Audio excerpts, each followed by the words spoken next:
दोस्तों अगर आपको ये वीडियो पसंद आए तो वीडियो को लाइक करें, सब्सक्राइब करें और इस घंटे को बजाएं ऑल प्रेस करें हमारी वीडियो सबसे पहले देखने। बधाने जोहार। जय आदिवासी, जय प्रकृति देवी।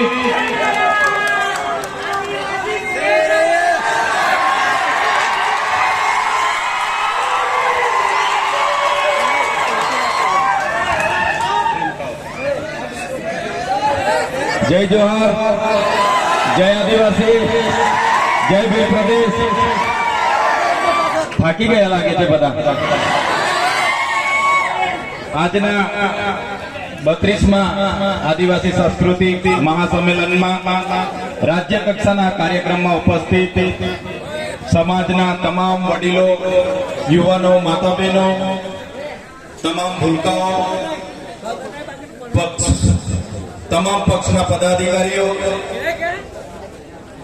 તમામ લોકોને બે હાથ જોડીને માથું નમાવીને મારા સેવા વ્યવહાર કરું છું।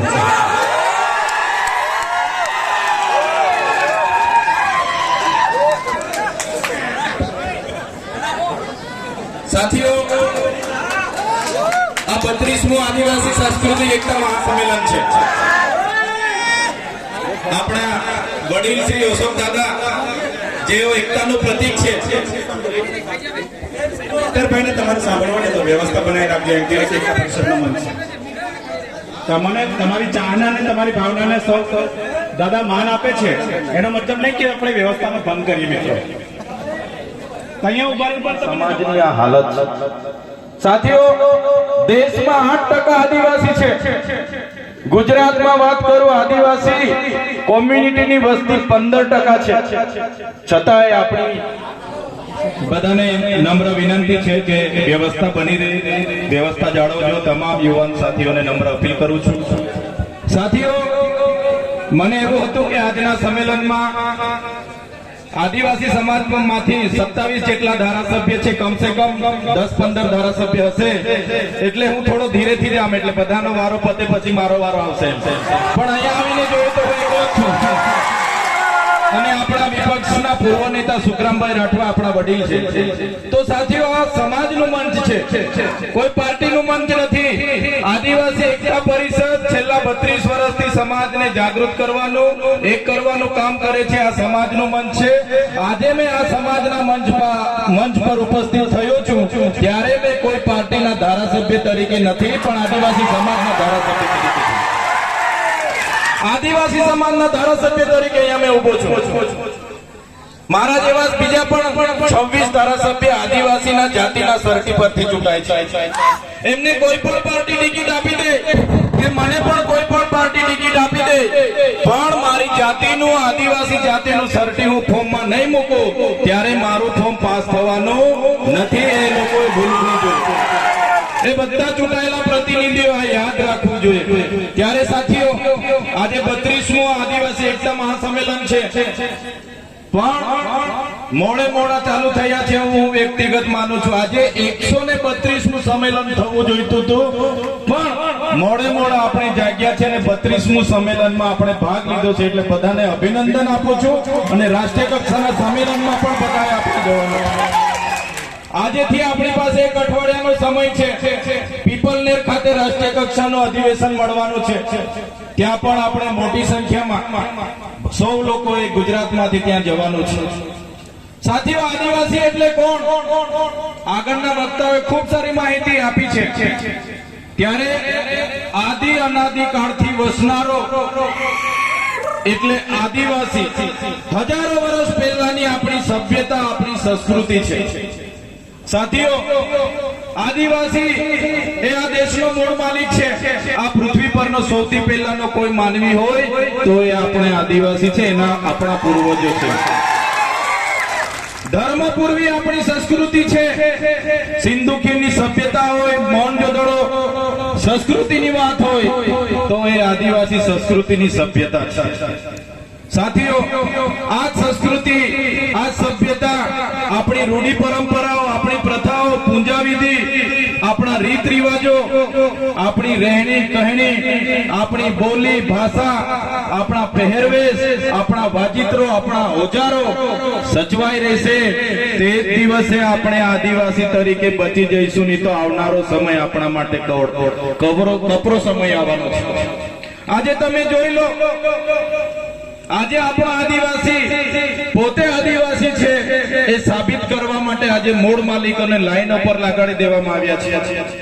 આગળ વસંતદાદાએ કીધું કે આજે આપણે આદિવાસીને મૂળ માલિક કહીએ છીએ, પણ આજે મૂળ માલિકની પરિસ્થિતિ આ સરકારોએ મજબૂરન આજે આપણને મજૂર બનાવી દીધા છે.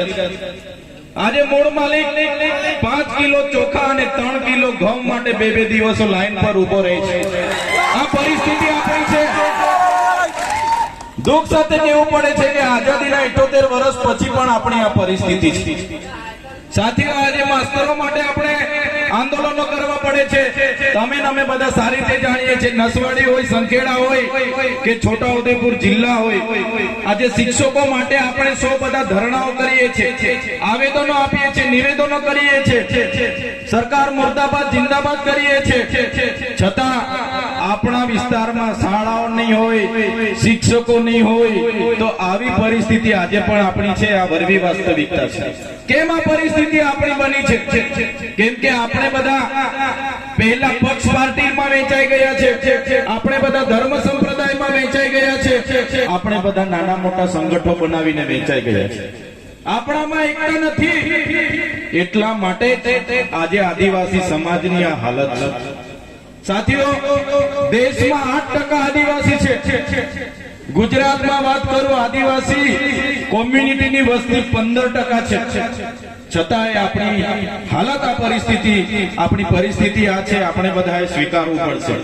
એમાં બધાની જ ભૂલ છે, બધાની જ આમાં ભૂલ છે.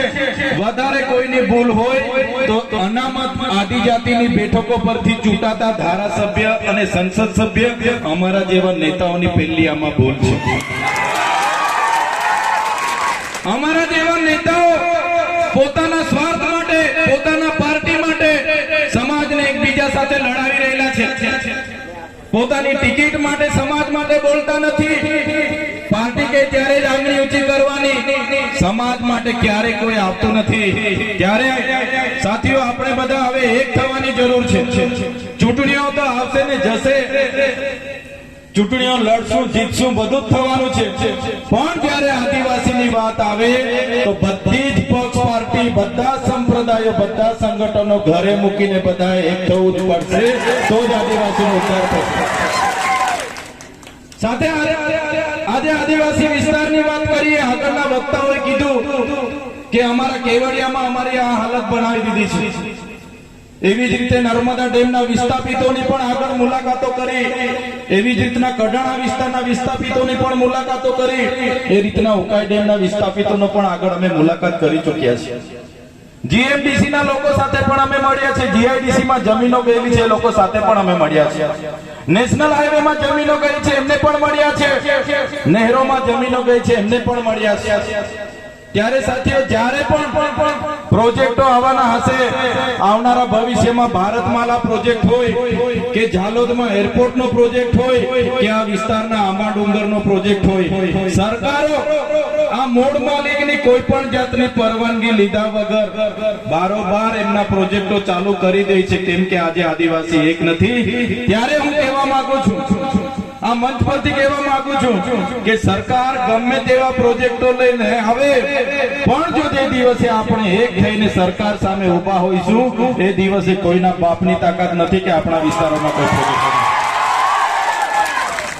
એક થવું પડશે, તો જ આમની સામે આપણે ટકી શકીશું. સાથીઓ, આજે દેશની હાલત શું છે? આજે દેશનું અડધું લશ્કર ઓડિશા હોય, ઝારખંડ હોય કે છત્તીસગઢ હોય, એ આદિવાસીઓ સામે લડે છે. શું કામ આદિવાસી સામે લડવું પડે લશ્કરને?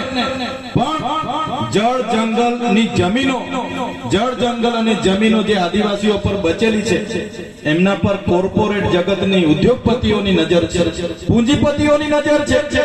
આદિવાસીઓની જળ જંગલ જમીન એન કેન પ્રકારે પડાવી લેવામાં આવે છે.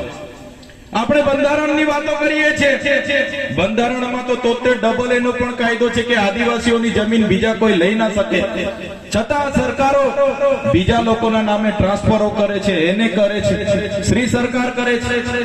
સંવિધાનમાં તો 5મી અનુસૂચિની પણ જોગવાઈ છે, એમાં આર્ટિકલ 241 એવું કહે છે કે આ આદિવાસી વિસ્તારમાં અનુસૂચિ 5 લાગુ હોય એ 1 ઇંચ પણ જમીન સરકારની નથી, તો શા માટે સરકારો આ વિસ્તારોમાં જમીનો ફાળવે છે? પૈસા એક્ટ 1996 ગ્રામ સભાને સંપૂર્ણ પાવર આપે છે, તો શા માટે આ વિસ્તારોમાંથી રેતીની લીજો ચાલે અને ગ્રામ પંચાયતોને પૂછવામાં નથી આવતું? તો કહેવા માંગુ છું સાથીઓ, બંધારણમાં આપણી જેટલી પણ જોગવાઈઓ છે, સરકારો એના અર્થઘટનો અલગ અલગ કરીને આપણી પાસેથી આપણા હકો છીનવી રહી છે. તો સાથીઓ, 5 કિલોના ચોખા માટે લડવાનો નથી, 3 કિલો ઘઉં માટે લાઈન પર ઉભા રહેવાનો નથી, પણ આપણા હક અધિકારોની વાત આવે, આપણા જળ જંગલ જમીનની વાત આવે, તે દિવસે બધાએ જ આપણે બહાર આવીને લડવું પડશે, તો જ આપણે બચી શકીશું. આવનારા દિવસો દૂર નથી. અમે બધા તમારા આશીર્વાદથી ધારાસભ્ય બન્યા છે. અમે આ લોકોની કરણી અને કથની જાણીએ છીએ, આ લોકો આપણી સાથે શું કરવા માંગી રહ્યા છે. એટલા માટે જ્યાં પણ સમાજનું આમંત્રણ આવે છે ત્યાં અમે પહોંચીએ. પણ આજે દુઃખ સાથે અમને કહેવું પડ્યું કે આજે આદિવાસી એકતા પરિષદનો આટલો સરસ કાર્યક્રમ છે, કમ સે કમ આ વિસ્તારના 8 થી 10 ધારાસભ્યની અહીંયા હાજરી જોઈએ, પણ બીજા ધારાસભ્ય નથી આવ્યા. એ દુઃખ સાથે અમને કહેવું પડે. સાથીઓ, આજે તમારા જેવા લોકોના આશીર્વાદથી ચૂંટ્યા છે. અમને અભિનંદન આપું છું ડેડિયાપાડા અને સાગબારાના લોકોને કે અમને ધારાસભ્ય બનાવ્યા છે. અમારા પ્રયાસો આવનારા ભવિષ્યમાં, અમારા શ્વાસ જ્યાં સુધી ચાલશે, આદિવાસી સમાજ ન્યાય માટે સરકાર સામે જ્યાં સુધી લડવાનું થશે અમે લડતા રહીશું. જે દિવસે અમારી પાર્ટીઓ પણ અમને કહેશે કે તમે આદિવાસીઓનું કેમ લડો છો, અમારી પાર્ટી અમને આદિવાસીઓનું લડતા અટકાવશે, એ દિવસે પાર્ટીના પાટિયા સૌથી પહેલા ચૈતર વસાવા ઉતારી દેશે. જે સમાજના જાતિના સર્ટીથી અમે ચૂંટાયા છે, જે સમાજે અમને મત આપીને ચૂંટ્યા છે, મૂળ માલિકની આજે આઝાદીના 78 વર્ષ પછી પણ આ દશા છે, ત્યારે આવનારા ભવિષ્યમાં ધારાસભ્ય રહીએ કે ના રહીએ, આવનારા ભવિષ્યમાં ચૂંટણી લડીએ કે ના લડીએ, પણ અમારા સમાજને અમે એવા જાગૃત કરી દઈશું કે આવનારા દિવસોમાં મૂળ માલિક પોતાના અધિકારો માટે બહાર આવશે. તો સાથીઓ, વધારે વિશેષ નથી કહેતા. આ બોર્ડ તમે જોઈ લો, પ્રકૃતિ એ જીવન છે. ઘણા સાથીઓએ કીધું કે આદિવાસી એકતા પરિષદનું સંમેલન વર્ષમાં એકવાર મળે છે, નાચે છે, કૂદે છે, ખાય છે, પી છે અને બધા છૂટા પડી જાય છે. પણ એવું નથી. આજે આપણે બધા ભેગા થયા છે એ આદિવાસી એકતા પરિષદના મહેનતનું આજે પરિણામ છે, જેના કારણે આટલી સંખ્યામાં આપણે અહીંયા ઉપસ્થિત થયા છે. સાથીઓ, પ્રકૃતિ એ જીવન છે. પ્રકૃતિ એટલે શું? પ્રકૃતિ એટલે જેના વગર આપણે જીવી નથી શકતા, જેના વગર આપણે જીવી નથી શકતા. મને આગળ મારા એક સાથીએ પૂછ્યું કે ભગવાન એટલે કોણ? આગળ એક કાર્યક્રમમાં મારા એક સંત, એક મહંત હતા, એમણે મને પૂછ્યું કે ભાઈ ભગવાન એટલે કોણ? મેં કીધું ભગવાન ભ એટલે ભૂમિ, ગ એટલે ગગન, વા એટલે વાયુ અને નીર એટલે પાણી, જેને અમે ભગવાન માનીએ છીએ. પ્રકૃતિને પૂજનારા અમે છીએ.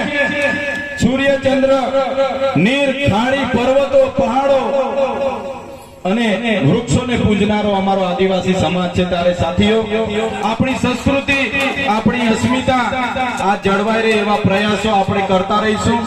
આજના કાર્યક્રમમાં વધારે વિશેષ નથી કહેતા, પણ અમારા મિત્ર અને સાથી દિનેશભાઈ ભીલનું આમંત્રણ હતું અને એમની એકલવ્ય તીરંદાજી એકેડેમીમાં આપણને જગ્યા મળી, એ બદલ મારા સાથી દિનેશભાઈ ભીલને હું અભિનંદન આપું છું, તમારા સહકાર બદલ. ચોક્કસ આવનારા દિવસોમાં જ્યાં પણ જરૂર પડશે આપણે આવી જ રીતના બધા આદિવાસી સમાજના વડીલો, યુવાનો, માતા બહેનો સૌ સાથે મળીને સમાજને જાગૃત કરતા રહીશું. એ જ અપેક્ષા સાથે આજના કાર્યક્રમમાં આમંત્રિત કર્યા, અમારું સન્માન કર્યું, અમારું સ્વાગત કર્યું અને અમને 2 વાત મૂકવાની તક આપી. બધાનો આભાર માની વિરમું છું. ધન્યવાદ. આપકી જય. ખૂબ ખૂબ આભાર ડેડિયાપાડાના વિધાયક ચેતરભાઈ વસાવા સાહેબ. હવે આપણે વ્યવસ્થા જાળવીશું. હેલો જે પણ આપણા યુવા મિત્રો અહીંયા હાજર છે